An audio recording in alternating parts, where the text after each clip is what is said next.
Assalamualaikum warahmatullahi wabarakatuh. Hari ini saya ingin memberikan pemaparan materi mengenai sistem penghantaran obat intranasal dan pulmoneri. Saya akan membahas pertama mengenai sistem penghantaran obat intranasal. Sistem penghantaran obat intranasal ini dapat menjadi salah satu rute alternatif pengganti parenteral karena pada sistem ini memiliki profil kecepatan absorpsi dan konsentrasi obat di dalam plasma yang setara dengan pemberian intravena. Selain itu, rute pemberian intranasal ini juga dapat menjadi alternatif pengganti bagi obat-obat yang tidak bisa diberikan secara oral karena mengalami metabolisme lintas pertama. Nah, pada sistem penghantaran intranasal ini dapat menjadi rute pemberian obat yang memiliki efek lokal maupun efek sistemik karena banyak pembuluh darah di daerah hidung dan juga membran mukosa yang ada di hidung itu bersifat sangat permeabel sehingga memungkinkan obat ini dapat mudah berpenetrasi hingga masuk ke dalam sistem sistemik. Nah, jadi rute ini potensial ya bagi beberapa obat yang memang tidak bisa kita berikan melalui rute oral ataupun yang biasanya diberikan melalui rute parenteral. Ada beberapa keuntungan dari sistem ini. Pertama tentunya tadi bagi obat-obat yang mudah mengalami metabolisme lintas pertama jika diberikan secara oral, maka jika kita berikan dengan rute intranasal ini dia akan dapat terhindar dari metabolisme lintas pertama dan bioavailabilitasnya tentunya akan meningkat. Kemudian obatnya akan cepat terabsorpsi karena tadi membran mukosa di daerah hidung ini sangat permeabel sehingga absorpsinya cepat. Efek farmakologi atau efek terapinya juga akan cepat tercapai. Kemudian tentunya rute ini sangat nyaman digunakan oleh pasien, tidak menyebabkan rasa sakit, kemudian tidak merusak jaringan, tidak membutuhkan jarum seperti pemberian parenteral, sehingga bagi obat-obat yang biasanya diberikan parenteral memungkinkan sekali untuk diberikan secara intranasal. Kemudian tentunya karena luas area membran mukosa di daerah hidung ini terbatas, jadi luas areanya memang tidak sebesar di saluran pencernaan, maka dosis atau konsentrasi obat yang dapat diberikan secara intranasal ini pun juga tidak sebesar obat-obat yang biasanya diberikan secara oral. Nah, dosis yang kecil tentunya akan memberikan efek samping yang kecil juga, jadi ini cukup menguntungkan bagi pasien. Selain itu juga sistem penghantaran obat intranasal ini dapat menghantarkan obat, baik itu yang sifatnya memberikan efek lokal maupun efek sistemik, dan satu lagi sistem ini juga dapat menghantarkan obat ke sistem saraf pusat, jadi ke daerah otak gitu ya. Nah, karena daerah hidung kita ini ternyata ada beberapa bagian yang terhubung dengan sistem saraf pusat dan juga terhubung dengan saluran pencernaan ya. Kemudian di daerah hidung juga banyak terdapat saraf-saraf penciuman yang langsung terhubung dengan sistem saraf pusat. Oleh karena itu ini menjadi potensial sekali untuk menghantarkan obat ke sistem saraf pusat. Nah, tentunya pada saat kita merancang suatu sediaan yang ingin dihantarkan melalui hidung, kita harus tentukan obat ini diharapkan terabsorpsi ke rute sistemik atau ke sistem saraf pusat agar pemberiannya tepat gitu ya di daerah hidung. Kemudian selain keuntungan juga ada keterbatasan tentunya ya. Jadi ada yang menguntungkan dan ada juga keterbatasannya dari sistem ini. Tentunya yang pertama, jika obatnya sudah diberikan di daerah hidung tidak dapat dihilangkan langsung dari daerah hidung tersebut. Maksudnya di sini adalah ketika Anda sudah memberikan obatnya, kemudian terjadi kesalahan dalam pemberian obat gitu ya, dosis dan lain-lain sebagainya, maka itu tidak akan bisa dihilangkan dari lokasi pemberian dan tentunya akan sulit sekali obat itu hilang dari tempat pemberian sehingga efek terapi atau efek toksik atau efek samping yang terjadi memungkinkan akan muncul. Kemudian selain itu kondisi patologis dari hidung tentunya mempengaruhi ya terhadap penetrasi obat atau absorpsi obat. Jadi kondisi patologis ini dapat kita minimalisir dengan cara menjaga kondisi hidung normal gitu ya. Misalnya pH-nya gitu ya, diharapkan pH hidungnya tetap terjaga normal sehingga tidak terjadi kondisi patologis. Kemudian luas membran dari mukosa hidung itu tadi sangat kecil jika kita bandingkan dengan saluran pencernaan, sehingga tentunya ini berpengaruh terhadap konsentrasi obat yang dapat diberikan di daerah hidung. Nah, konsentrasinya tentunya tidak bisa besar ya, sehingga obat-obat yang memang dosis farmakologinya besar itu akan sulit sekali kita kembangkan dalam sistem penghantaran obat intranasal ini. Oke, dalam mempelajari atau merancang ya suatu bentuk sediaan untuk penghantaran intranasal ini, tentunya kita harus melakukan studi preformulasi terkait dari sifat fisikokimia obat ya. Jadi sifat fisikokimia obat itu menentukan nanti apakah obatnya bisa kita rancang dalam sediaan intranasal ini. Selain itu juga kita harus mengetahui juga mengenai struktur, anatomi, dan kondisi fisiologis dari hidung atau intranasal ini, supaya sediaan yang kita rancang tentunya diharapkan sesuai dengan kondisi anatomi dan fisiologis dari hidung. Nah, bisa dilihat di slide PPT yang sudah saya share di Olu, bahwa hidung kita ini terdiri dari beberapa wilayah atau daerah ya, ada nasal vestibul, ada bagian turbinet, dan ada nasofaring. Nah, nasal vestibul itu pada gambar saya itu di lokasi A. Kemudian di bagian turbinet itu terbagi atas beberapa bagian lagi, ada superior turbinet itu di E, kemudian middle turbinet itu di D, dan inferior turbinet itu di C. Kemudian F itu adalah nasofaring yang menghubungkan antara hidung dengan saluran pencernaan. Nah, sehingga bisa kita lihat di sini ternyata hidung itu ada bagian yang menghubungkan tidak hanya ke sistem saraf pusat saja, juga ke dalam saluran pencernaan. Sehingga dari anatomi ini kita perlu pertimbangkan lokasi pemberian obatnya jika diharapkan obat itu tinggal di hidung lebih lama dan terabsorpsi secara sistemik di dalam hidung ya. Nah, di gambar selanjutnya itu ada lokasi ya, lokasi tinggalnya obat di daerah hidung. Nah, dilihat dari gambar yang berikutnya itu bahwa obat itu akan terabsorpsi secara sistemik di hidung apabila berada di daerah nasal vestibul, ya di bagian A, dan di bagian turbinet bawah. Turbinet bawah itu bagian middle turbinet dan bagian inferior turbinet. Nah, kalau obatnya berada di superior turbinet, itu akan terhubung dengan saraf-saraf penciuman atau olfaktori neuron, sehingga obat yang berada di daerah E ya, superior turbinet, itu tidak akan terabsorpsi secara sistemik, tapi langsung masuk ke sistem saraf pusat ya, melalui saraf-saraf penciuman yang ada di daerah situ, daerah sekitarnya. Kemudian jika obatnya berada di F, di nasofaring, maka obatnya akan masuk ke sistem pencernaan.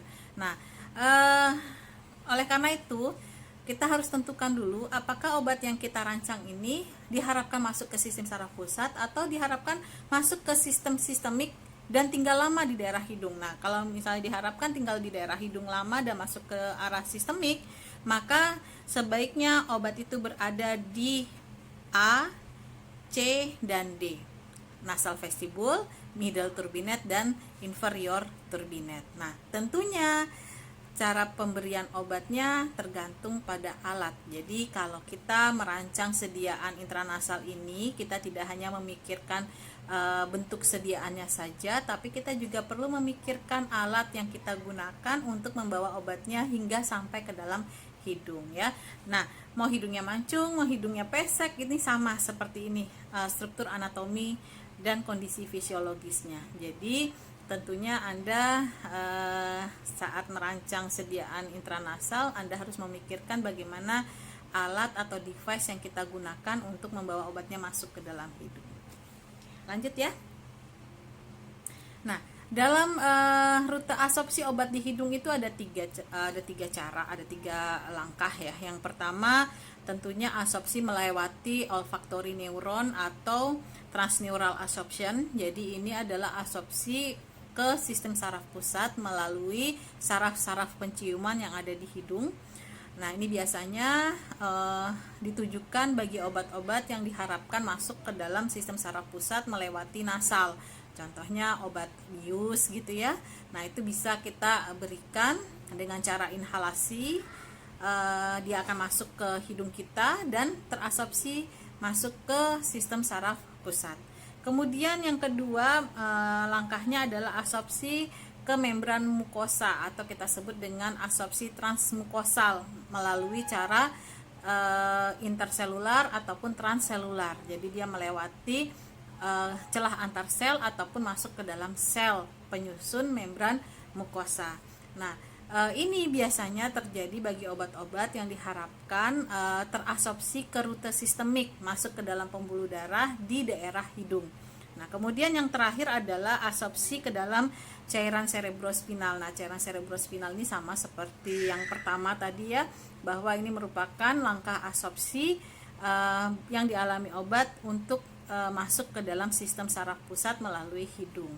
Ya, jadi 3 langkah ini perlu Anda perhatikan karena nanti akan mempengaruhi apakah obatnya diharapkan terabsorpsi sistemik atau diharapkan terabsorpsi ke sistem saraf pusat. Jadi harus hati-hati sebenarnya ya dalam memberikan obat ke dalam hidung karena salah posisi, salah jalur absorpsinya. Oke.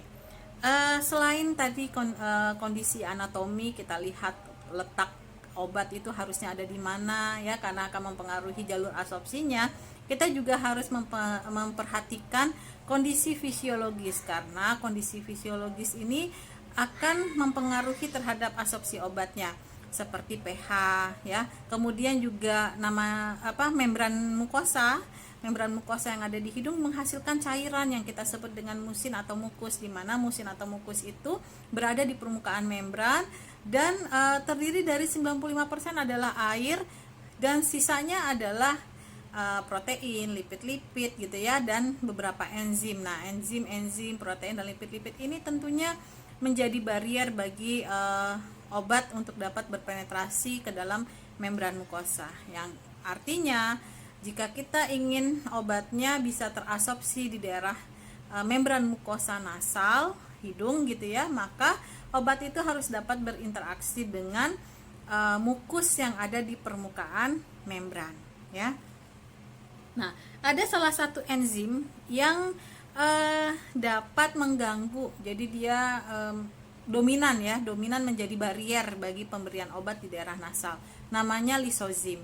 Nah, lisozim ini merupakan enzim yang bersifat sebagai antibakteri ya yang ada di hidung. Jadi dia adalah enzim yang bertindak sebagai proteksi hidung kita ya, karena dia sebagai antibakteri. Dan uniknya lisozim ini akan meningkat aktivitasnya dan meningkatkan viskositas dari cairan musin ini lebih kental jika berada pada pH alkali. Jadi kalau misalnya pH hidungnya berubah menjadi pH alkali, maka lisozim ini menjadi aktif, kemudian cairan musinnya menjadi lebih kental. Nah, oleh karena itu jadi dapat menjadi barier atau hambatan bagi obat yang dapat berpenetrasi ke dalam mukosa hidung. Padahal tadi mukosa hidung itu kan sangat permeabel, mudah dilewati, tapi karena adanya enzim lisozim ini, maka obatnya menjadi sulit untuk berpenetrasi.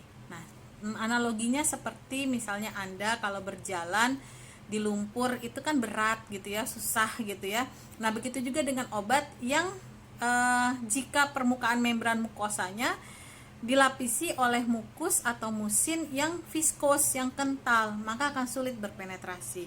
Nah, supaya enzim lisozim ini tidak aktif, maka pH di sekitar hidung ini harus dijaga berada pada pH normal. Nah, pH normalnya itu berada pada rentang 5,5 hingga 6,5 untuk dewasa dan 5 hingga 6,7 untuk bayi dan anak-anak. Nah, oleh karena itu sediaan yang kita rancang itu harus memiliki pH yang sama ya. Jangan sampai sediaan kita merubah pH normal ini menjadi lebih alkali sehingga mengaktifkan enzim lisozim tadi ya. Itu yang patut kita perhatikan dan kita pada saat perancangan formula kita harus uji, evaluasi pH sediaannya berapa ya. Kalau bisa dan wajibnya sih intinya ya, itu harus berada pada pH yang sama dengan pH normal hidung. Oke, saya harap ini dapat dipahami oleh Anda semua. Kemudian alat yang kita gunakan untuk menghantarkan obat ke daerah hidung bisa berupa alat semprot, bisa berupa alat tetes, ataupun nebulizer. Nebulizer itu adalah alat yang mengubah cairan atau suspensi cair dari bahan aktif yang diuapkan. Jadi uapnya bisa masuk ke dalam pernafasan atau hidung kita, gitu ya.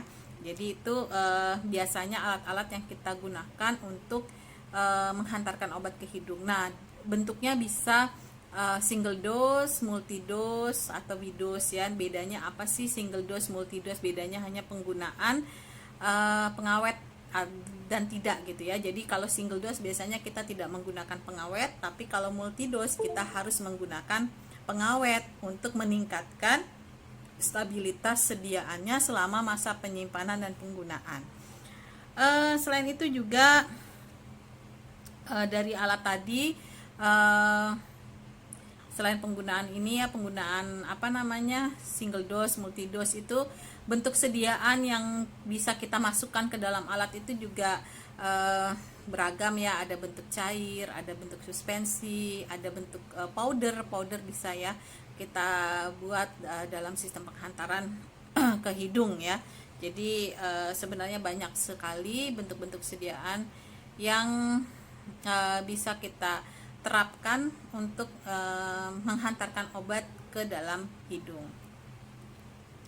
Nah, selain itu juga sediaan-sediaan intranasal ini sama dengan sediaan parenteral, di mana sediaannya harus bisa disterilisasi. Oke, nah udah belajar steril kan ya, dimana langkah sterilisasi itu secara general, secara umum itu ada dua jenis, ada sterilisasi dengan pemanasan, ada sterilisasi dengan cara teknik aseptik. Nah, tentunya obat-obat yang ingin diberikan ke rute intranasal itu harus dapat disterilisasi, baik dengan cara panas ataupun dengan teknik aseptik. Jadi tinggal pilih sesuai dengan sifat fisikokimia obatnya. Kalau obatnya tidak tahan pemanasan, tentu kita harus menggunakan teknik aseptik. Nah, apa itu teknik sterilisasi aseptik, apa itu teknik sterilisasi panas? Silahkan dibuka kembali buku sterilnya ya, teknologi sediaan steril, itu lebih jelas lagi dan lebih komplit ya penjelasannya mengenai teknik-teknik tadi. Nah, obat-obat apa saja sih yang dapat diberikan ke dalam rute penghantaran intranasal? Khususnya untuk rute sistemik, ternyata ada beberapa obat ya. Contohnya beta 2 adrenergic agonis, kortikosteroid, antiviral, antibiotik, antifungal. Kemudian vaksin, ya beberapa vaksin sekarang sudah bisa diberikan secara intranasal. Kemudian insulin juga termasuk obat yang bisa diberikan secara intranasal. Jadi insulin itu kan biasanya merupakan sediaan parenteral ya, diberikan dalam sediaan parenteral. Sekarang bisa diberikan secara intranasal. Nah, cukup menjanjikan ternyata ya rute intranasal ini bagi beberapa obat yang memang biasanya diberikan secara parenteral, jadi lebih nyaman untuk digunakan oleh pasien.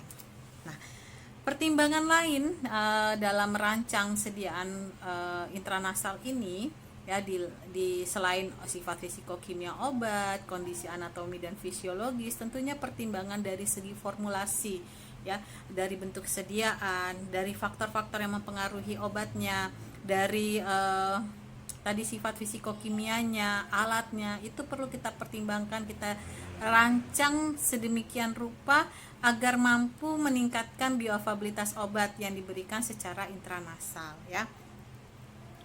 Oke, ukuran partikel ya, salah satunya ya, ukuran partikel yang perlu kita pertimbangkan. Ukuran partikel obat yang bisa diberikan secara intranasal itu sekitar 3-7 mikron ya.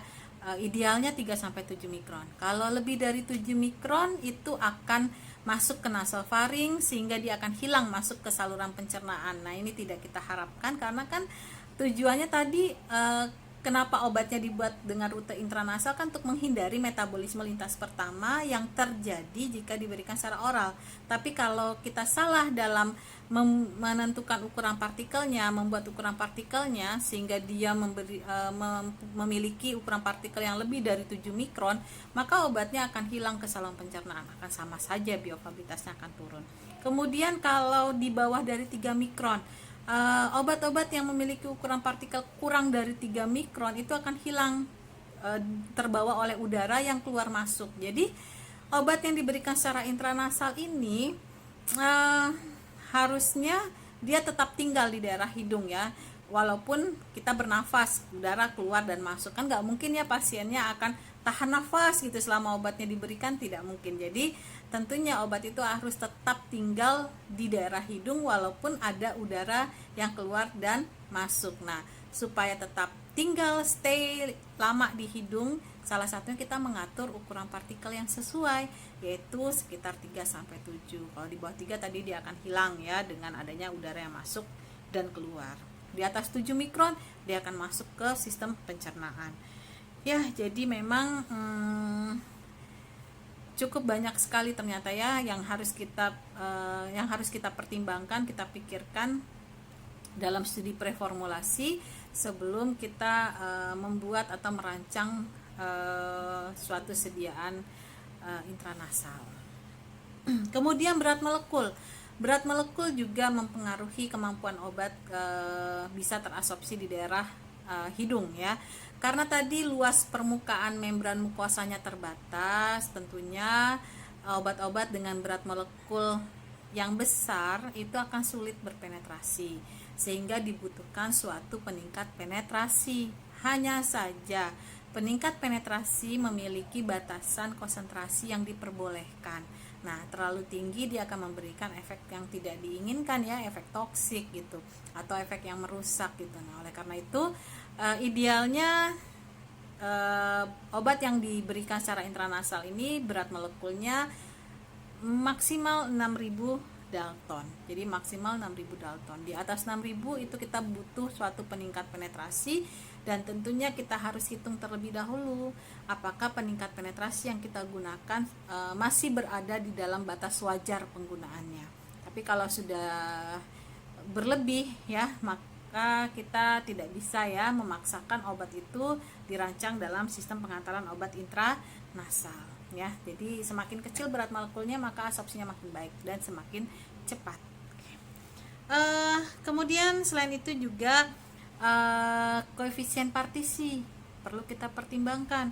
Kenapa? Karena koefisien partisi ini menggambarkan kemampuan obat terlarut di dalam air dan di dalam minyak ya. Jadi koefisien partisi ini menggambarkan kemampuan obat yang melarut dalam air dan dalam minyak.